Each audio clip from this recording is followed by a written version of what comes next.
Live from the Marty Lyons Celebrity Golf Classic, and look who it is. It's our guy, Marty Lyons. Mr. Lyons, welcome back to the show. Good morning, Jake. It's a pleasure to be with you. The 40th annual Celebrity Golf Classic. 40 years, Marty. What does that mean to you? Well, it means that a lot of people have taken on the mission of the foundation, adopted it as their own, and realized that, you know what, we can make a difference. It doesn't mean you have to have a lot of money. All you got to do is care. And we have a lot of sponsors that have been with us for over 40 years. And to look around the room and you see some of the athletes that you played with, that you played against, and that were on other teams that come in here and support it, means a great deal. When you look around this room and you see a bunch of your former teammates here, which one has the best golf game? Which one has the best golf game? You know, whoever has the sharpest pencil, maybe. No, I would say the best golf game has to be Greg Buttle. You know, he's very consistent in how he plays. And then the rest of us, you can have a par, and then all of a sudden, you birdie one, and then you run into that zip code of Alaska, 8887.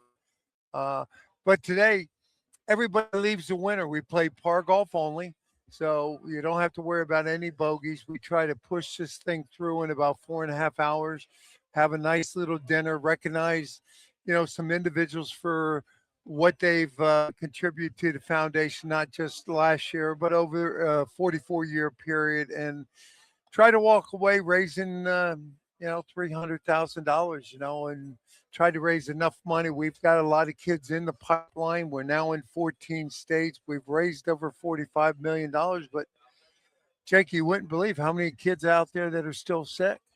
And you say, where is modern medicine? How are they helping us? And we're an extension of that. Modern medicine can only do what they can, and research can only provide so much. But all of us can make a difference. It's creating hope when hope doesn't exist.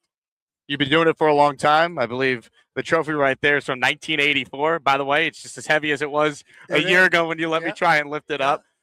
When you think back to particularly getting that award and what the Walter Payton Man of the Year award has now become in the NFL, what does that mean to you, Marty? Well, I think it represents all the children. It just happened to have my name on it, but this trophy went to the kids and the work that they allowed me to do and how they allowed me into their lives. And to look back on 1984, look back on 1982 when I started the foundation. My oldest son, Rocky, was born on March 4th. My dad suddenly died at the age of 58 on March 8th. And then a little boy I was a big brother to, Keith, died at 5.5. And Keith would have been 50 years old this year. But, God has a plan for every one of us. It's well said. And his plan back there in 1982 was to say, hey, you know what? I gave you the platform. I gave you the ability to play the game. I gave you talent. I put talent around you. You played at the University of Alabama. Coach Bryant told you, you know what? There's always 4 things that you want to accomplish in life, and that's always be proud of your family, always be proud of your religion, get an education, and let's try to win some football game. And to have that opportunity to play for Coach Bryant, to come to the Jets, we didn't win a Super Bowl. We tried. We went to an Came close. Yeah, we went to an AFC championship game. But the platform here in New York is so much different than any other place. A lot of people say, like Frank Sinatra said, if you can make it here, you can make it anywhere. But a lot of people, it's very difficult with the media expectations. You get drafted, as I did, number one. I got drafted 14th pick in the first round.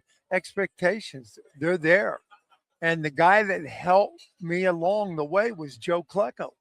And then years later, Joe calls me up. He's getting into the NFL Hall of Fame, and now he wants me to be his presenter.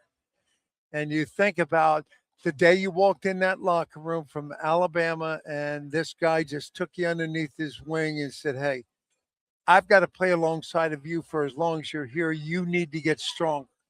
And you don't leave this complex until I leave. And I went, yes, sir. And I walked off. He goes, where are you going? I go, I'm leaving. He goes, what did I just tell you? So, the ultimate teammate. I was so happy when he went into the Hall of Fame, and to be part of that New York Sack Exchange with Mark and Joe and Abdul. And of course, Abdul passing away almost 2 years ago. It makes you realize how fast life goes, and you can't ever hit the brakes because time's not going to stop for any one of us. When you look back on the Sack Exchange era and getting that experience and now reflecting on it, of course, the documentary came out not that long ago. What is the first memory that stands out when I just say New York Sack Exchange? Well, what hits me is we were very fortunate that we had a great secondary. We had great linebackers, but we had two of the best edge rushers that will probably ever complement one another. We had Mark on one side, Joe on the other, and Abdul and I, we had to tie up the two guards in the center. And it could have been anybody. To be honest with you, I'm very fortunate to be a part of that. Because you know what, Jake? You could have played defensive tackle. I don't know about that, Marty, but I appreciate you could it. have played defensive tackle if you're a little bit bigger and maybe had a little bit more weight. Because Joe and Mark were so talented. And just to be a part of that, and it's something that nobody can take away from you.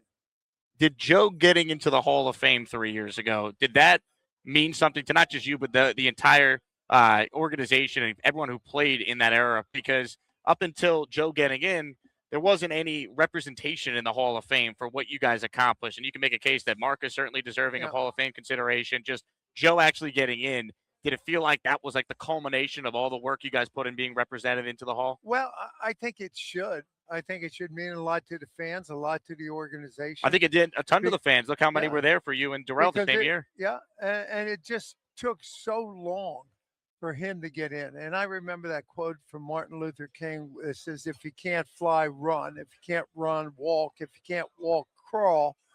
But whatever you do, you have to keep moving forward. And Joe kept moving forward year after year after year when he didn't get elected to the Hall of Fame. And he wasn't mad. And I said, you know what, Joe, God has a plan for you. When God's ready to put you in, he's going to put you in, because your numbers aren't going to change from year to year. They are what they are. And again, I was just so happy for him, and truly blessed that our relationship was what it was, that he asked me to have the honor of being his presenter. It was an incredible weekend for Jet fans. Of course, Revis going in and all the excitement with Aaron Rodgers' first year at the time. And just it's just tough where we're at now and everything that's gone down since. And just this fan base is just starving for a team similar to the ones that you played on, Marty, that made us proud. Well, you know what? I think the fans have always been supportive. And, again, you go back, if you can make it here, you can make it anywhere. New York fans, they know their football. And they know what they're paying for the tickets. And that they want to see a team that goes out there and produce. They want to see a team that is in every game. They want to see a team that comes out and wins early. And I think eventually, and I'm hoping that it's this year, I think Geno leaving the Jets, maturing, having the years that he did out there with the Seattle Seahawks, and learning the game, but learning who he was. I remember him coming in, and I was able to speak on behalf of the Jets to that rookie class. And I met Geno, I met his mom, and they were just such good people. But Geno came in, and he had a little chip on his shoulder. And you can't come into the NFL and have a chip, because you're just going to get knocked off you real quick, either by one of your teammates, which it did, literally, or an opposing teammate, competitor. And it happened. And then Geno had to go and find himself in other locations, in other systems, and he's coming back. I think AG did the same thing. Coming in as a rookie head coach, your expectations are so high. The demands are so high. Well, he also, I think, did himself a complete disservice, Marty, when he came in and he basically raised the bar and he took shots at the Saleh staff last summer talking about how it's coaching or we're going to unlock Justin Fields. I don't think he did himself any favors with his mentality and some of the things he said to the press when he first got here. Well, I would agree with you, Jake, but that's what you're supposed to say if you're the head coach, right? You're supposed to lift the bar. But I think he learned a lot about himself. When you're a head coach and you're responsible for the whole organization, you're the face of the organization. Your time from going to a meeting, going to press conferences, evaluating players, it's very difficult. That's the only thing I worry about with the Jets this year. You got a head coach that's also going to be the defense coordinator. And how do you split your time up? But you got some talent now on the defensive side. You got talent on the offensive side.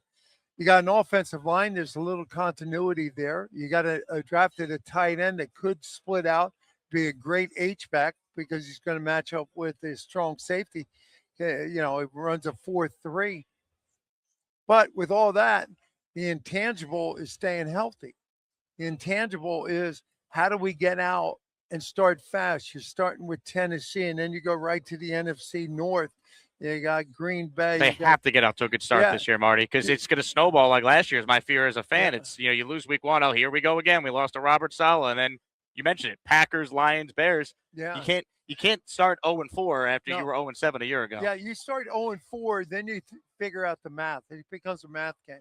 Then you got to go. Okay, we got to win 4 games. And we got to try to piece it together as quickly as possible so that when we're halfway through the season, we're 500. Well, you're 500 at 4-4, and you got 9 games left. It's tough. The NFL is very tough, and you got to be consistent. That's why these veteran teams that come in and they're ready to play and they win early, they have the advantage. And you're in the AFC East, where you have to still go up there, beat Josh Allen. You got to beat, the New England Patriots. Why in the world do you have trouble beating Miami? I don't know. Every year. Yes. And that goes back to when I played, because we had streaks against the Dolphins where we would beat them 8 games in a row. And then all of a sudden they'd flip the switch and beat us 9 games in a row. So you got to beat the teams. Walt Michaels used to say, you got to win at home, right? So you win at home, that's 8 games. And you got to win in your division. And if you can do both of that, more than likely you'll make it to the playoffs. The Jake Asman Show is brought to you by PrizePicks. Check out PrizePicks right now. If you're a sports fan, they have something for everyone, especially if you're one of my listeners and you're gearing up for the upcoming Jets season. For player picks on PrizePicks, you just pick a player you like and you go more or less on a few of their stats. Check out some of the numbers they have for some of your favorite Jet players: Geno Smith, Breece Hall, Garrett Wilson, Omar Cooper Jr., Kenyon Sadiq, and many more. PrizePicks should be your go-to, and check out their new offer right now. Play your first $5 and get $150 in lineups if you win. All you need to do is sign up and use that code HMA. That's PrizePicks code HMA. Download the app now or click the link in the description to download the PrizePicks app today. Looking at the Jets defensive line, you alluded to the talent they added, including the number 2 pick in the draft, the defensive end out of Texas Tech, and David Bailey. What stands out about him? What have you seen from him, watching him in college, watching some highlights of him? And what type of player are the Jets getting? Well, they're getting a guy that has a motor that goes real fast. But this is not college football. This is the NFL. You got to learn that if you have a good move on the outside, you got to have another move that will complement that, because offensive tackles, you may beat them once with a move, but you better have another move. I like Will McDonald. I think Will McDonald has one of the best spin moves that I've seen in years. It's the way he gets upfield and he spins quick. And if you can keep that guard on the up around the line of scrimmage, that's the fact of communication. Joe would look at me, he'd give me a nod. I knew not to go outside in that B gap. I knew that Joe was going to go up the field and come underneath. And then I try to keep the guard on the line, and then I would swing out for containment. You got to communicate with your defensive tackle, with your other lineman. But Will McDonald, he's got a good move. He's just got to develop that second one. They got him, they got Bailey, and of course they Yeah. bring back Demario Davis for a third tour of duty with the Jets. Can you No. believe that he is 37 years old, still playing at the level he's been at? And I've always been a fan of his too. Doing the radio for 22 years allowed me to meet these players, go in the locker room after a game, and when you're behind the mic and you're doing a football game, I was always told by Al Troutwig from MSG, paint the picture, tell the true story. And a lot of times, you hate it to tell the truth, but that's what you're getting paid to do. And then I would go in the locker room and I would talk to the players and I would tell them, remember this play. You know what? You lost containment. You kind of put me in a bad position. I had to point it out. And as long as you were truthful with the players, they understood. They understood that you had a job. And one thing about some of those stand-up players like the Brickashaw Ferguson, Nick Mangold, if they had a bad game, if they lost, they always sat in front of their locker. Right. They didn't go hide into, the showers, into the training room. They didn't come up to you and say, no, man, no, dude, not today. I don't want to do it. They realized that there was a responsibility. If you're a professional athlete, you have to talk to the media. And the first time you shun the media, that is your biggest mistake. Because the media, you're a part of it. You guys bond together. And you guys will sit there and talk and go, hey, I can't believe so-and-so said this to you. So-and-so didn't do this for you. And then you guys will kind of put the hammer down on them. It's a tough market to play in, but there's no better place to be, as you brought up earlier. No, I love it. When you were doing the radio all those years, Marty, I mean, I think the first year you and Bob were together was 2002, right? Right. I mean, haven't won a division title since. How crazy is it to think back that year one was, you winning the division, home playoff game, beating Peyton Manning, and then here we are, and no division titles, and year 15 of a playoff drought right now. It's hard to fathom. But it's reality. Yeah. You can't look at yesterday because you can't get it back. Today's a gift and tomorrow's a mystery. We don't know what's going to happen tomorrow, and you just hope that they come back with a positive attitude. Forget that what your record was last year, and you start off 0-0. You start off with training camp, and everything has to be positive, and everybody's on the same page, and realize that this is not an individual sport. It's a team sport. But individuals can shine in that environment. And I think they have the talent. They have those market players. You got to get Garrett Wilson back out there on the field. I think he's a great team leader. He's a great guy. I really enjoyed covering him and enjoyed talking to him. But he's got to be on the field. And you got to be out there for 17 weeks. You can't go out for 8 and miss the last 9. It makes for a long season. You miss doing the radio? I do. I miss, Bob and I have always had a great relationship. To walk away from the radio 2 years ago to take on a new responsibility as the ambassador or one of the ambassadors for the Jets and go around and do the home games and talk to the fans and the sponsors. It's something to be affiliated with an organization now 47 years. I'm truly blessed that they have the confidence in me, and truly blessed that they give me an opportunity to do it. And I retired in 1991. I didn't have a hard feeling about the Jets. I said, you know what, I understand this is business, and it was just time for me to go. And if I could have played somewhere else, maybe I would have done that. But it was time. And for the Jets to give me an opportunity to host the Jet Journal TV show and then go from there to doing 22 years up in the radio booth. And when Bob and I got together, we didn't know each other. But the good thing about it is we built a friendship, we built a trust, we built love between one another, and we got to see each other's families grow up. Have you been to a Fish concert with our guy Bob yet? No. I don't know how many he's been to. He's probably up over 100. But the one thing about Bob, he's a true professional. And when I channel surf on a weekend, I recognize his voice. I'll stop and listen. And he's fantastic doing college football. And I think one of his better sports is doing hockey. He's great. He's fantastic at doing hockey. And he gets an opportunity this year to do 3 international games for the NFL. So he's worked hard, and he deserves every opportunity that he has.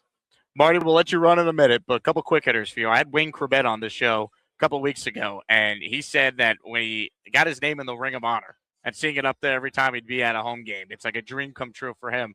You've been around this organization basically, most of your life at this point. When you go to MetLife and you see the name Marty Lyons up there in the Ring of Honor, I think you're wearing the Ring of Honor ring right now, right?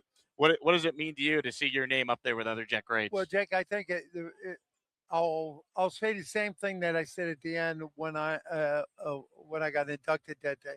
My name will be your name. That's the fans. My name will be your name, my teammates, forever in the Ring of Honor. I'm not up there by myself because you got to recognize all the individuals that enabled you to be the player that you are. And again, it goes back to the Jets saying, hey, you know what? We think this much of you. We're going to put your name in the Ring of Honor. And I think that Abdul's name should be up there. Agreed. And be a part of the New York Sack Exchange. I think everybody that was on that Super Bowl III, don't put their individual names up there, but put Super Bowl III, winners. And then the third individual I'd like to see up there, believe it or not, is Pat Leahy. He's the all-time leading scorer. That's a good point. With the Jets. He's a key part of the history. And you know what, Jake? With the way free agency is now, he will always be the all-time scorer because nobody's going to be here long enough. We couldn't to even keep him. Nick Folk again. No. He has this great season. That was my only complaint with Darren Muji's offseason. I'm like, how do we not bring Nick back? He was incredible. And every time I see Nick, I always go, Nick, how are the twins? Because his wife had twins when he was playing for the Jets. So it's that type of relationship that you built as a player, and then you come in and you're doing the radio. And I really am thankful that the players in the organization gave me the respect that they did when I was doing the radio. Marty Lyons is our guest. This super chat is from the main catch. We appreciate the foundation, JETS, Jets. We're raising money on our live stream this morning for the foundation, Marty. The 40th annual Celebrity Golf Classic. For those who want to get involved, what's the best way someone can help support the foundation? The best way to do is just go to the foundation website, martylyonsfoundation.org. And anything that you can donate, whether it's an in-kind donation, financial donation, the more money we raise, the more kids that we can help.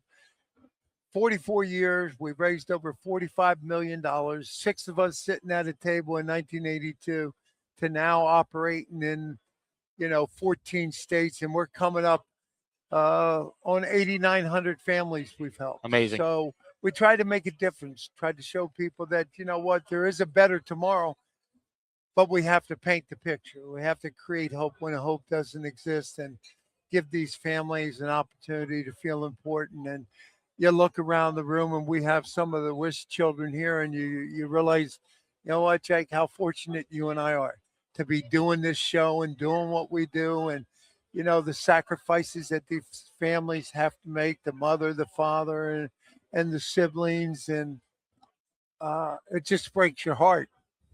It's an incredible foundation. It's an amazing cause. Again, Marty Lyons Charity Classic is where we're at. The website is the best place to donate. We're also going to take all the super chats today and gifted memberships and put it towards Marty's foundation as well. That's martylyonsfoundation.org.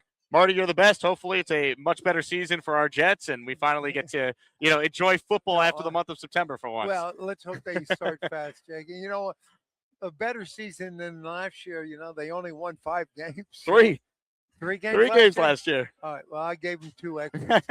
So I'm hoping. I looked at the schedule. I think 9 wins. It's possible. You get to 10, you'll be in the playoffs. But you got to win. You got to win at home. You got to find some way to beat Buffalo. You can't go up to Buffalo in Week 18 and need that game because it's going to be hard. New stadium. But Buffalo Bills, those fans up there, That's a different breed. Yes. You know, Yes, it I'll is. leave it at that. He's Marty Lyons. My name is Jake Asman. We'll hit a quick break. We'll come back. More special guests set to join us live from the Marty Lyons Charity Classic here on Long Island.